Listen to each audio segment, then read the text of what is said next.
Hi friends, welcome in cooking with Komal. આજે આપણે બાળકોને પ્રિય એવી પાણીપુરીની પૂરી તૈયાર કરીશું.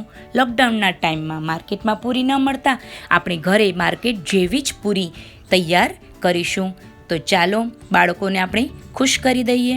તેના માટે આપણે અડધી વાટકી રવો લઈશું. તેમાં 2 ચમચી મેંદો એડ કરીશું.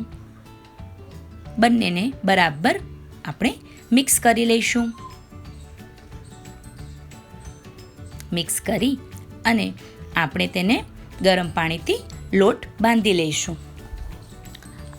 નથી કઠણ બાંધવાનો કે નથી નરમ લોટ બાંધવાનો, એકદમ સરસ સ્મૂથ લોટ તૈયાર કરીશું, જેથી આપણી પૂરી ક્રિસ્પી બને. તમે જોઈ શકો છો કે કણક આપણો તૈયાર થાય છે.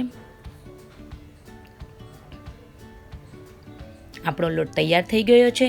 તેને આપણે 10 મિનિટનો રેસ્ટ આપીશું, જેથી પૂરી આપણી ખૂબ જ સરસ બને. પછી આપણે તેના નાના નાના લોયા તૈયાર કરીશું.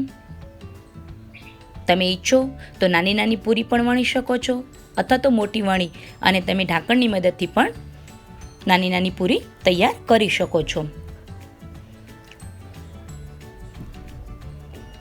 પૂરી એકદમ પતલી પણ નથી વણવાની અને જાડી પણ નથી વણવાની. સરસ ઢાંકણની મદદથી આપણે નાની નાની પૂરી એકસરખી તૈયાર કરીશું. પૂરી તૈયાર કરી અને તેને 10 મિનિટનો રેસ્ટ આપી દઈશું.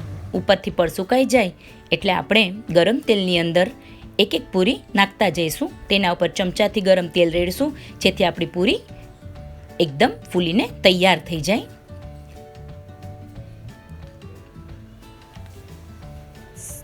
સરસ મજાની પૂરી ફૂલવા લાગી છે.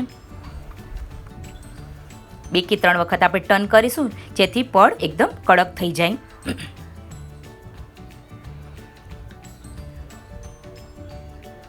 તમે જોઈ શકો છો કે પૂરી સરસ મજાની ફૂલી ગઈ છે અને પૂરી આપણી તૈયાર છે.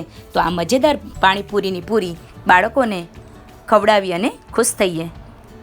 જો મારી ચેનલ ગમી હોય આપને તો લાઈક કરજો, શેર કરજો અને સબસ્ક્રાઈબ કરવાનું તો ભૂલતા જ નહીં. Thank you.